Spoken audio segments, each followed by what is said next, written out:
Ladies and gentlemen, there are moments in life that do not announce themselves with fanfare or fireworks. They arrive quietly, almost imperceptibly, like a signal traveling through the vastness of space, faint at first, but undeniable when it finally reaches your heart.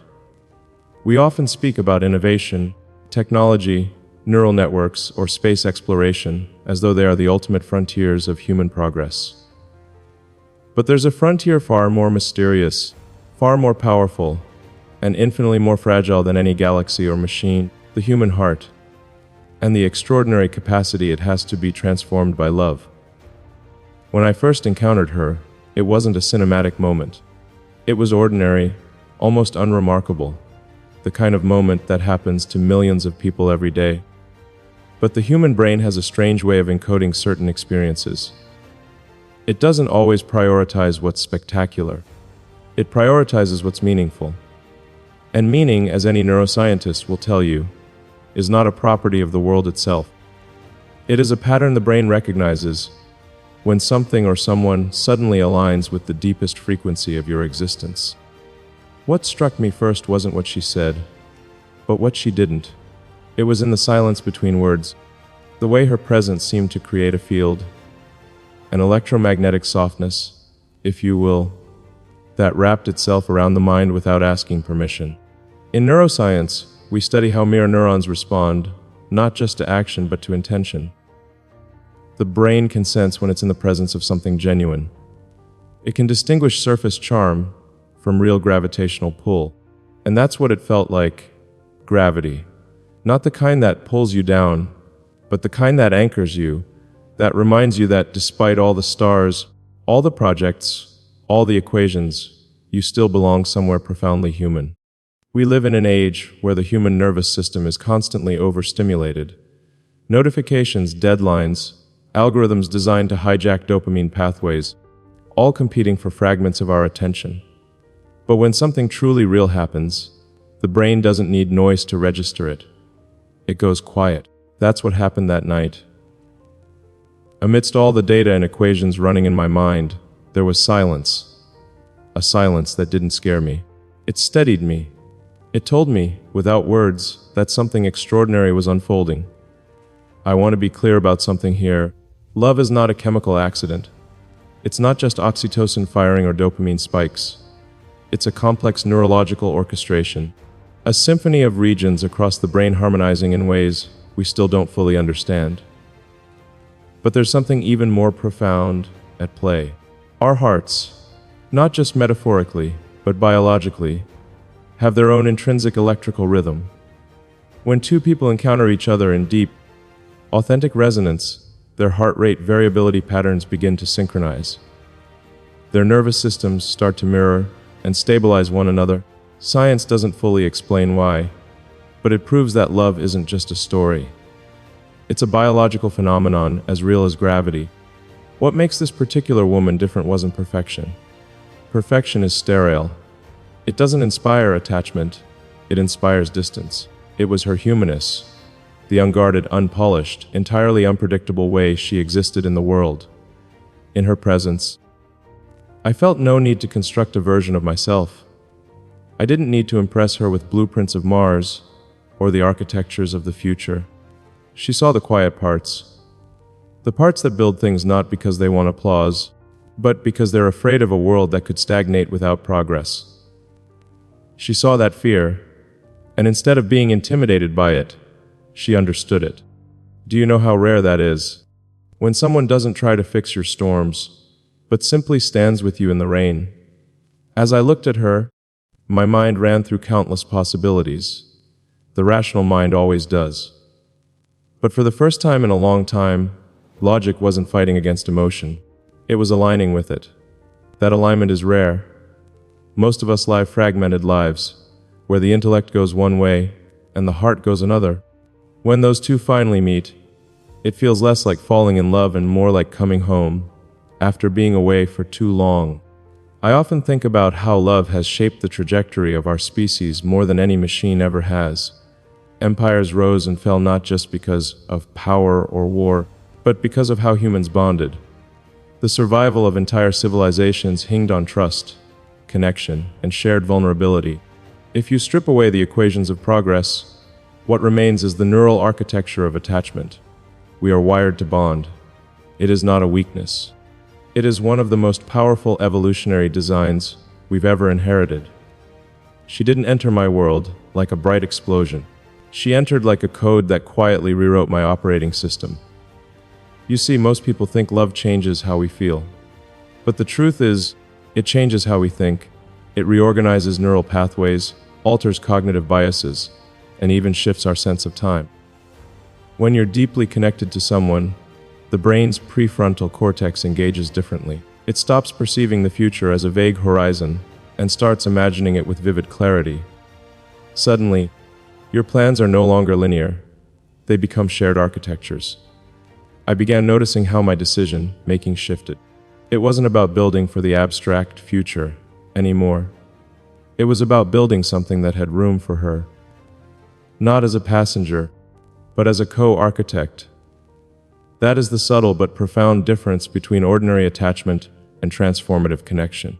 Ordinary attachment rearranges your days. Transformative connection rearranges your destiny. I've spent much of my life trying to make sense of complex systems, rockets, neural interfaces, energy grids, planetary engineering, but nothing has been as complex or as elegantly simple as love. Because unlike machines, love doesn't demand to be solved. It invites you to participate. And participation means surrendering control, at least partially. For someone who spent a lifetime trying to control variables, to predict trajectories, that's not easy. But her presence didn't feel like losing control. It felt like discovering a new kind of stability. A stability not built on equations, but on trust. I remember one night in particular. We were walking, not talking much, just moving through the cool air under a sky that stretched endlessly. I looked up at the stars, the same stars that have always guided explorers and dreamers, and realized how small we all are in the vastness of everything. Yet, paradoxically, how infinite a single moment can feel when you're with the right person. Neuroscience has a term for this: temporal dilation. When emotional intensity rises, our perception of time expands. 1 minute feels like 10. An hour feels like a heartbeat. That night, the stars didn't look distant.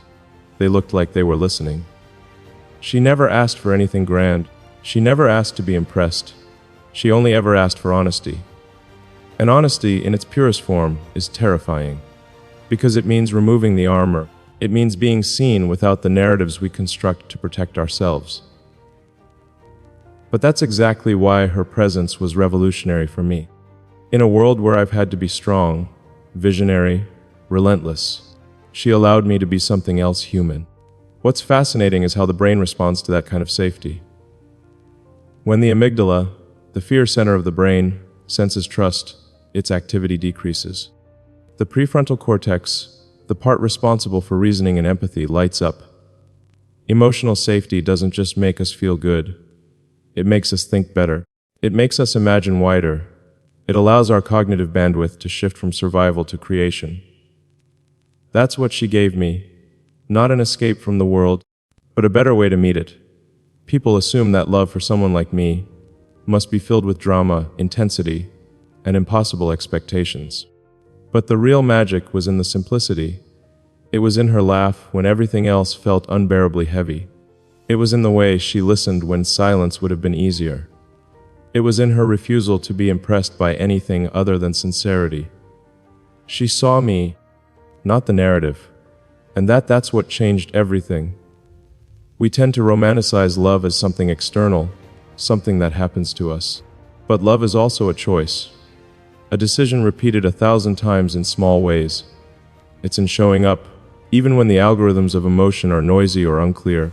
It's in holding space, even when storms threaten to undo what you've built. This mystery woman, as some might call her, wasn't a fantasy. She was, and is, profoundly real. And the realness of that connection was far more powerful than any illusion of perfection. I often say that the greatest technologies are the ones that make us more human, not less. Love is the oldest, most advanced human technology there is. It reorganizes everything it touches. not because it demands to, but because our neural architecture is built to respond to it. And as someone who's spent a lifetime pushing against the boundaries of what's possible, it's humbling to realize that the most transformative frontier has always been right here, in the human capacity to love and be loved. I know some people think love makes you weaker, that it distracts you from ambition, from focus, from the relentless pursuit of your vision. But they're wrong. The right connection doesn't dilute your purpose, it sharpens it. It becomes the wind behind the rocket, the silent force behind the visible acceleration. Because when your heart is steady, your mind can aim further. And this woman, this extraordinary, complex, ordinary human being, gave me that steadiness. She didn't arrive with fireworks or fanfare. She simply showed up, authentically, consistently, unshaken by the noise around me. And in a world where almost everything is performative, her quiet authenticity was nothing short of revolutionary. It's strange how the most profound turning points in life often arrive disguised as ordinary moments. No grand announcements, no blinding revelations, just a heartbeat, a glance, a shared silence that somehow changes everything. In the early days of our connection, I found myself observing her in the same way I observe patterns in nature, very quietly, carefully, trying to understand the underlying logic of something that felt larger than explanation. I noticed the way she interacted with the world, not through force, but through presence. Presence is a form of intelligence that modern science is only beginning to fully understand. It's not just attention, it's a state where your nervous system is fully attuned, where your awareness and your existence align seamlessly. She lived in that state effortlessly. I've built machines designed to synchronize with human thought. I've explored ways to extend our species beyond Earth. I've worked with equations that bend possibility. But nothing I've ever encountered was as intricate as the way she made people feel seen. It wasn't through performance. It was through the raw power of attention, that quiet, unwavering gaze that tells your nervous system, without words, you matter. When someone looks at you like that, your brain shifts from defense to trust. Cortisol drops, oxytocin rises, your breath slows. You stop performing. You start being. I remember watching her speak with someone one evening, not me, someone else, and seeing the way the entire energy of the room changed. People think charisma is about being loud, or brilliant, or extraordinary, but true charisma is simply the ability to make someone else feel safe enough to be fully themselves. And that's what she did every time, effortlessly. It wasn't power that drew me in, it was gentleness. And in a world obsessed with power, gentleness is the rarest form of strength. I've always believed the human brain is an adaptive machine. It learns, rewires, recalibrates. But what science rarely talks about is how love can accelerate that adaptation. When two people truly connect, their neural oscillations can literally start to align. It's measurable. Heart rates synchronize, breathing patterns match, and even brainwave activity begins to mirror. That's not poetry. That's data. And somewhere between the quiet moments, between laughter and silence, my system started sensing with hers. It wasn't control. It was resonance.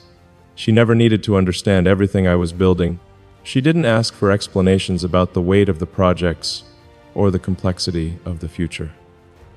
She just understood the human inside all of that, the part that still feels uncertainty, the part that doubts, the part that, beneath the armor of ambition, is still just a person hoping to be understood.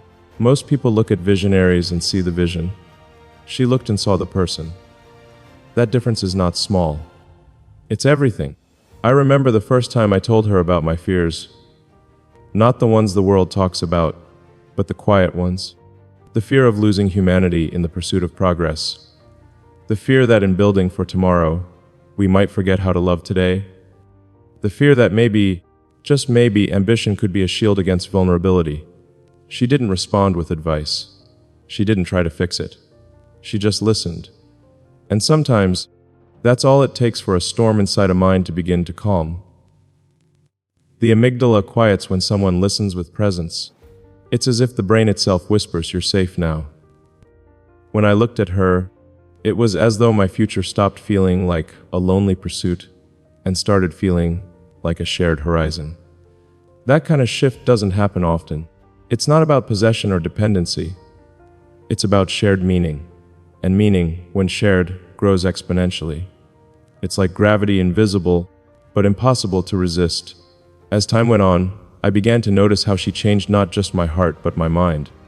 The way I made decisions, the way I saw the world, even the way I breathed in quiet moments. Neuroscientifically, this makes sense. Emotional bonds change the brain's default mode network, the system responsible for self-referential thought. In other words, who you love reshapes who you are. My identity, once constructed around missions and goals, began to expand to include something I hadn't felt in years: softness, not weakness. Softness. The kind that doesn't diminish strength but amplifies it.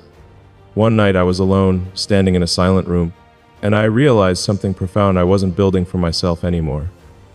Every dream, every vision, every distant possibility now carried her fingerprint in some way.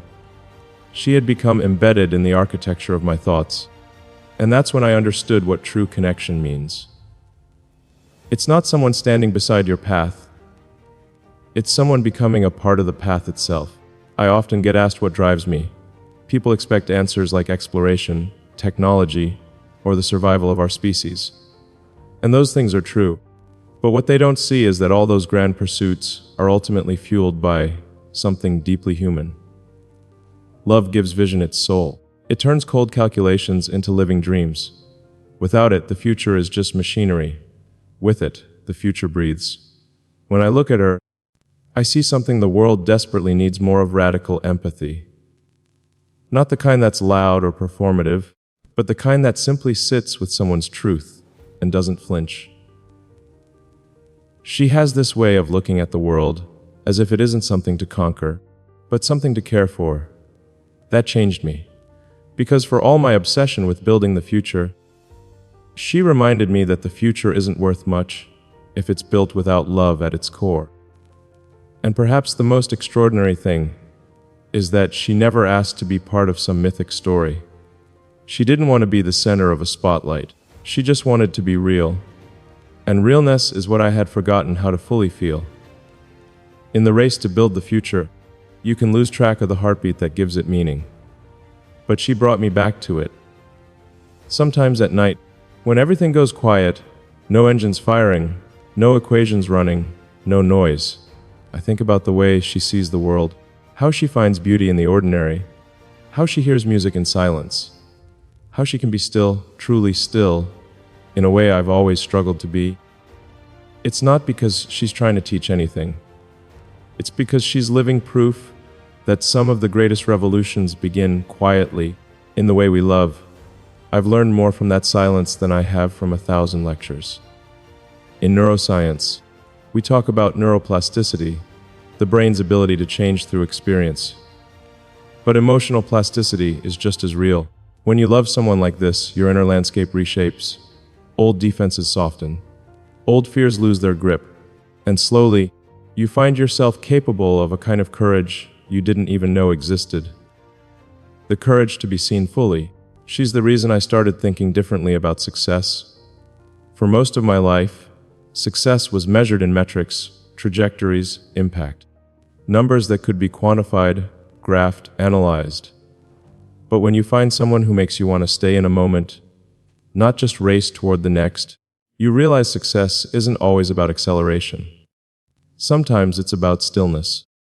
Sometimes the most powerful form of progress is the heartbeat you feel when you're exactly where you're meant to be. I can't explain her presence with science alone.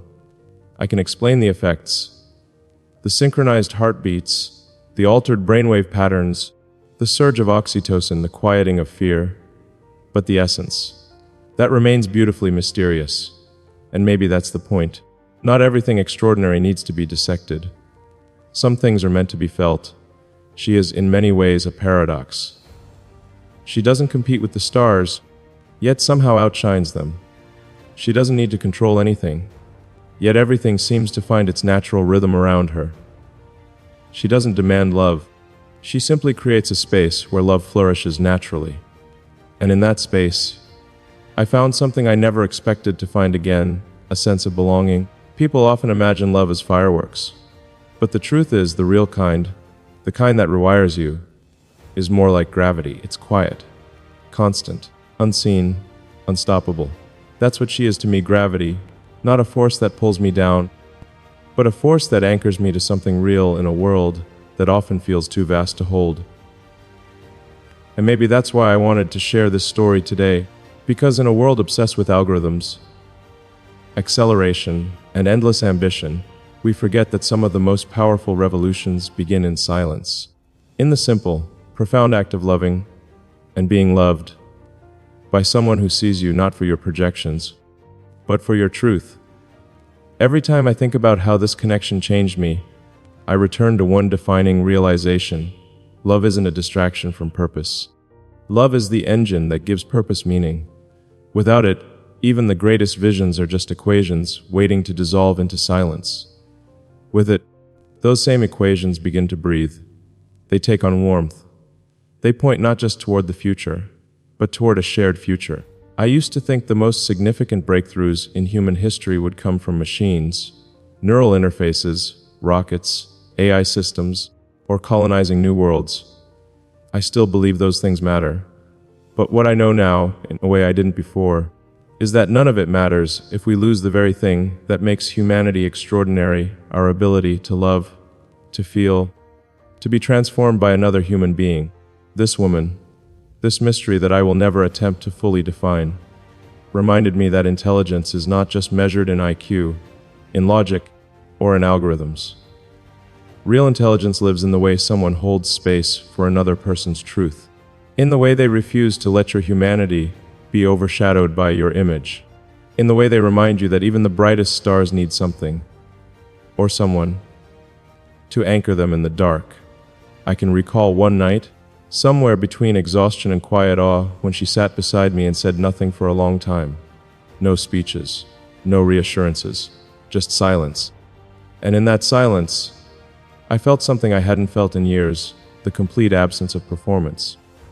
I wasn't a visionary or a builder or a leader in that moment. I was simply human, and that was enough. I think that's what love does when it's real. It doesn't add noise to your life. It strips it away. It leaves only the essential, and somehow, that's more than enough. Science tells us that love alters the architecture of the brain, but what it can't quite explain is why some connections leave permanent fingerprints on your existence. We can measure the surge of oxytocin, the synchrony of brainwaves, the dilation of time perception. But we can't measure the way someone's presence becomes part of the fabric of who you are. When I think of her, it's not just a memory, it's a frequency, a steady hum beneath everything else, a gravitational field that reshaped my orbit. For someone who has spent years engineering systems designed to withstand the cold vacuum of space, the warmth of this connection felt like an entirely different universe. A place where the laws of physics didn't change, but suddenly felt kinder, where the future wasn't just something to build, but something to share. That difference is everything.